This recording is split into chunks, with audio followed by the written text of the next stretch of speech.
sweeping and systematic. I would quibble with that because I don't think it was just an intervention. I think it was an invasion. And I don't think it was just sweeping and systematic. I think it was sinister and scheming. But having said that, one of my colleagues earlier here referred to this Russian intervention as a hoax.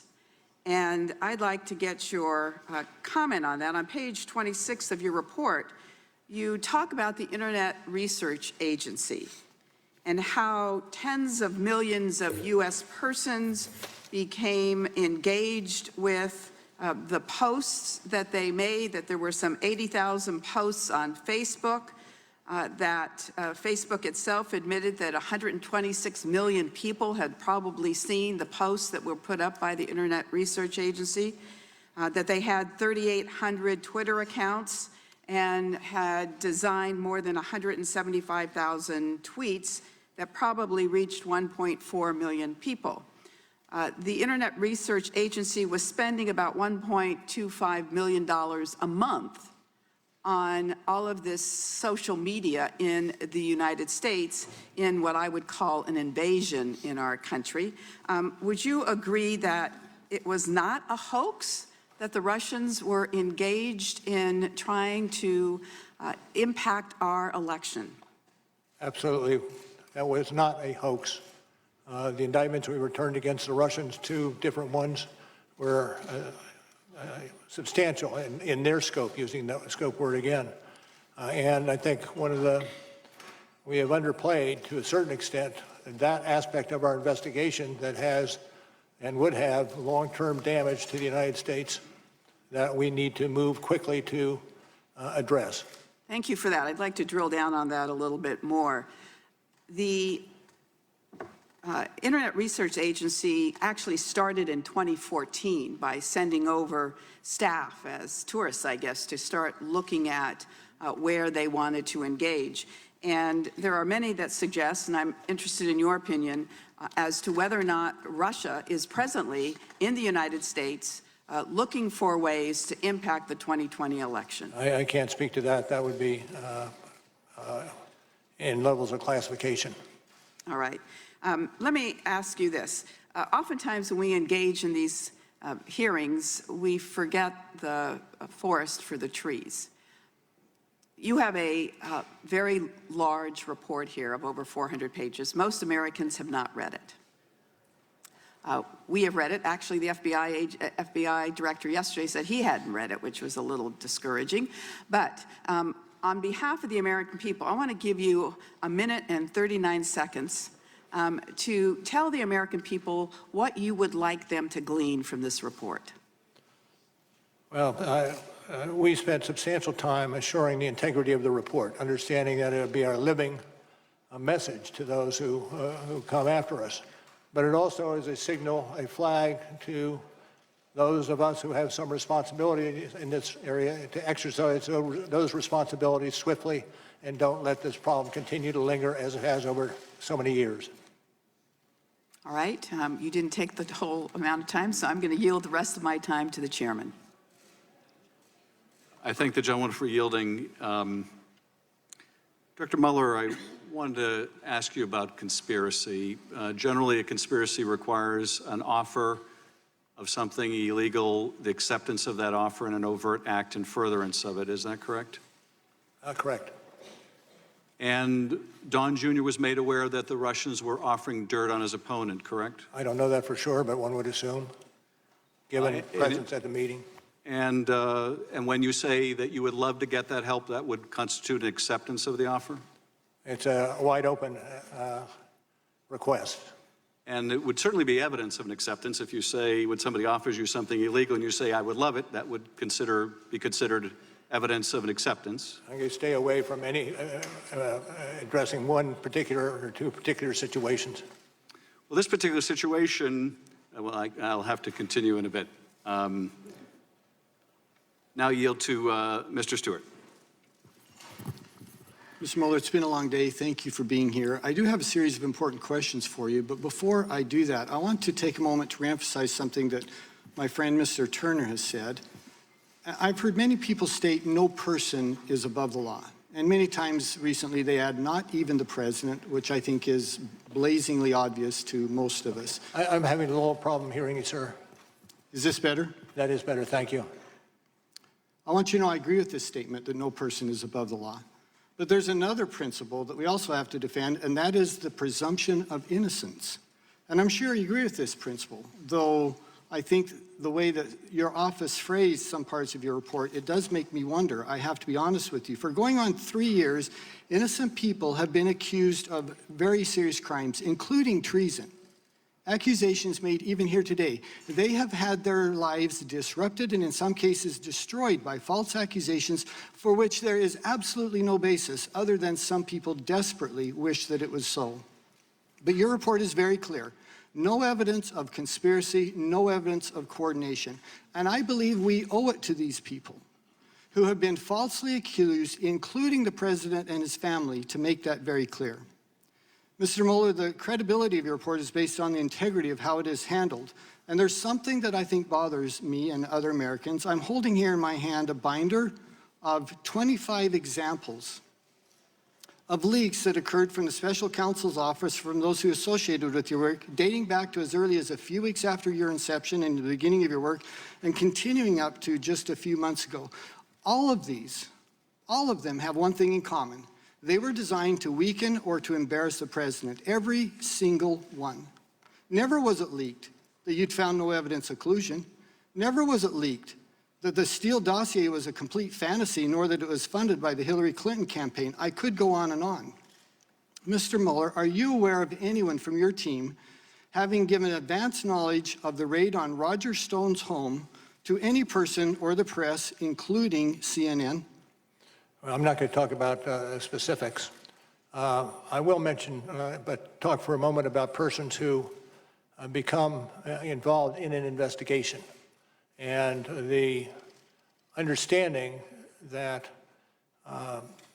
in a lengthy, thorough investigation, some persons will be under a cloud that should not be under a cloud. And one of the reasons for emphasizing, as I have, the speed of an election, or not election, the speed of an investigation, is that so those persons who are disrupted as a result of the... I appreciate that, but I do have a series of questions. with the result of that investigation. Thank you, and you're right, it is a cloud, and it's an unfair cloud for dozens of people. But to my point, are you aware of anyone providing information to the media regarding the raid on Roger Stone's home, including CNN? I'm not going to speak to that. Okay. Mr. Mueller, you sent a letter dated March 27th to Attorney General Barr in which you claimed the Attorney General's memo to Congress did not fully capture the context of your report. You stated earlier today that response was not authorized. Did you make any effort to determine who leaked this confidential letter? No, and I'm not certain. This is the letter of March 27th? Yes, sir. Okay, I'm not certain when it was publicized. I do know it was publicized, but I do not believe we would be responsible for the leaks. Well, I do believe that we have done a good job in assuring that no leaks occur. And we have 25 examples here of where you did not do a good job. Not you, sir. I'm not accusing you at all. But where your office did not do a good job in protecting this information. One more example. Do you know anyone who anonymously made claims to the press that Attorney General Barr's March 24th letter to Congress had been misrepresented or misrepresented the basis of your report? And what was the question? Do you know who anonymously made claims to the press that Attorney General Barr's March 24th letter to Congress had misrepresented the findings of your report? No. Sir, given these examples as well as others, you must have realized that leaks were coming from someone associated with the special counsel's office. What I'd like to ask is, I do not believe that. Well, sir, this was your work.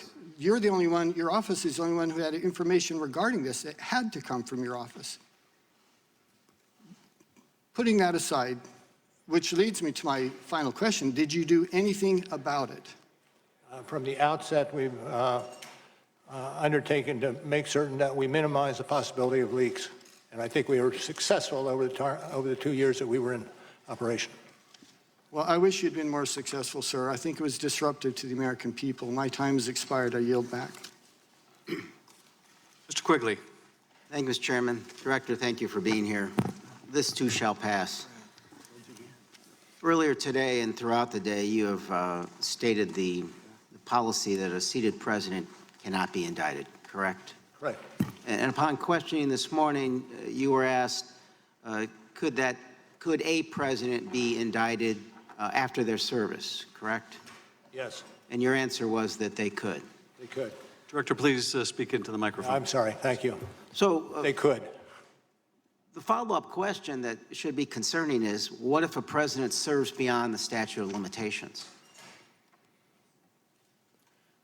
I don't know the answer to that one. Would it not indicate that if the statute of limitations on federal crimes such as this are 5 years, that a president who serves a second term is therefore under the policy above the law? I'm not certain I would agree with the, I'm not certain I would agree with the conclusion. I'm not certain that I can see But the the statute doesn't, possibility that you suggest. but the statute doesn't toll, is that correct? I don't know specifically. It clearly doesn't. And I just want, as the American public is watching this and perhaps learning about many of these for the first time, we need to consider that, and that the other alternatives are perhaps all that we have. But I appreciate your response. Earlier in questioning, someone mentioned that it was a question involving whether anyone in the Trump political world publicized the emails, whether or not that was the case. I just want to refer to volume 1, page 60, where we learn that Trump Jr. publicly tweeted a link to the leak of stolen Podesta emails in October of 2016. You're familiar with that? I am. So that would at least be a republishing of this information, would it not? I'm not certain I would agree. I'm not certain I would agree with that.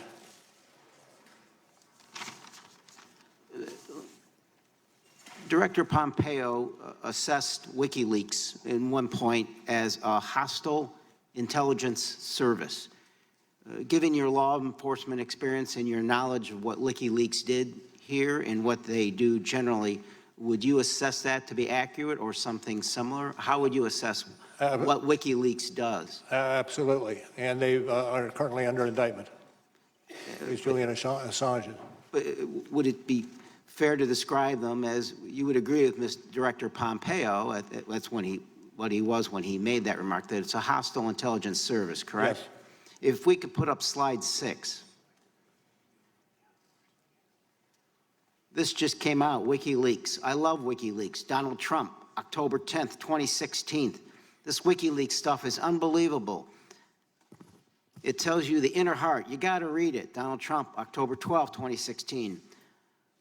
This WikiLeaks is like a treasure trove. Donald Trump, October 31st, 2016. Boy, I love reading those WikiLeaks. Donald Trump, November 4th, 2016. Do any of those quotes disturb you, Mr. Director? I'm not certain I would say, How do you react to them? it's probably problematic is an understatement in terms of what it displays, in terms of giving some, I don't know, hope or some boost to what is and should be illegal activity. Volume 1, page 59. Donald Trump Jr. had direct electronic communications with WikiLeaks during the campaign period. On October 3rd, 2016, WikiLeaks sent another direct message to Trump Jr. asking you guys to help disseminate a link alleging candidate Clinton had advocated a drone to attack Julian Assange. Trump Jr. responded that, quote, he had already done so. Same question. This behavior, at the very least, disturbing your reaction? Disturbing and also subject to investigation. Could it be described as aid and comfort to a hostile intelligence service, sir? I wouldn't categorize it with any specificity. I yield the balance to the chairman, please. Not sure I can make good use of 27 seconds, but Director, I think you made it clear that you think it unethical, to put it politely, to tout a foreign service like WikiLeaks publishing stolen political documents in a presidential campaign. Certainly calls for investigation. Thank you, Director. We're going to go now to Mr. Crawford, and then after Mr. Crawford's 5 minutes, we'll take a 5 or 10 minute break. Thank you, Mr. Chairman. Thank you, Mr. Mueller, for being here. Days after your appointment, Peter Strzok texted about his concern that there's, quote, no big there in the Trump campaign investigation. Did Strzok or anyone else who worked on the FBI's investigation tell you that around 10 months into the investigation, the FBI still had no case for collusion? Can you repeat that? Peter Strzok? Could you, I'm sorry, can you move the microphone up a little closer? Sure. There's Thank you. a quote attributed to Peter Strzok. He texted about his concern that there is, quote, no big there in the Trump campaign investigation. Did he or anyone else who worked on the FBI's investigation tell you that around 10 months into the investigation, the FBI still had no case for collusion? No. Is the Inspector General report correct that the text messages from Peter Strzok and Lisa Page's phones from your office were not retained after they left the special counsel's office? Well, I don't, it depends on what you're talking about. The investigation into those Peter Strzok went on for a period of time, and I'm not certain what it encompasses. It may well have encompassed what you're adverting to. Okay, let me move on just real quickly. Did you ask the department to authorize your office to investigate the origin of the Trump-Russia investigation? I'm not going to get into that. It goes to internal deliberations. So the circumstances surrounding the origin of the investigation have yet to be fully vetted then. I'm certainly glad that Attorney General Barr and U.S. Attorney Durham are looking into this matter. With that, I'd like to yield the balance of my time to the ranking member, Nunes. Thank the gentleman for yielding. Mr. Mueller, I want to make sure you're aware of who Fusion GPS is. Fusion GPS is a political operations firm that was working directly for the Hillary Clinton campaign and the Democrat National Committee. They produced the dossier. So they paid Steele, who then went out and got the dossier. And I know you don't want to answer any dossier questions, so I'm not going there. But your report mentions Natalia Vesnitskaya 65 times. She meets in the Trump Tower. It's this infamous Trump Tower meeting. It's in your report. You've heard many of the Democrats refer to it today. The meeting was shorter than 20 minutes, I believe. Is that correct? I think what we have in our report reflects it was about that length. So do you know, so Fusion GPS, the main actor at Fusion GPS, the president of the company, or the owner of the company, is a guy named Glenn Simpson who's working for Hillary Clinton. Glenn Simpson, do you know how many times Glenn Simpson met with Natalia Vesnitskaya? Myself? No. Would it surprise you that the Clinton campaign dirty ops arm met with Natalia Vesnitskaya more times than the Trump campaign did? Well, this is an area that I'm not going to get into, as I indicated at the outset. Did you ever interview Glenn Simpson? I'm going to pass on that. According to, I'm going to change topics here. According to notes from the State Department official Kathleen Kavalak, Christopher Steele told her that former Russian intelligence head Trubnikov and Putin advisor Surkov were sources for the Steele dossier. Now, knowing that these are, not getting into whether these sources were real or not real, was there any concern that there could have been disinformation that was going from the Kremlin into the Clinton campaign and then being fed into the FBI? As I said before, this is an area that I cannot speak to. Is that because it's not in the report, or or because of an ongoing Internal investigation? deliberations, other proceedings, and the like. Okay. When Andrew Weissman and Zaneb Ahmed joined your team, were you aware that Bruce Orr, Department of Justice top official, directly briefed the dossier allegations to them in the summer of 2016? Again, I'm not going to speak to that issue.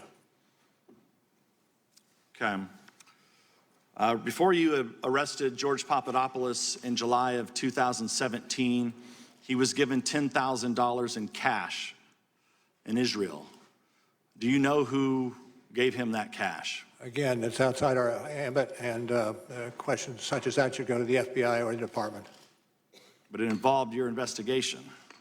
It involved persons involved in my investigation. Thank you, Mr. Chairman.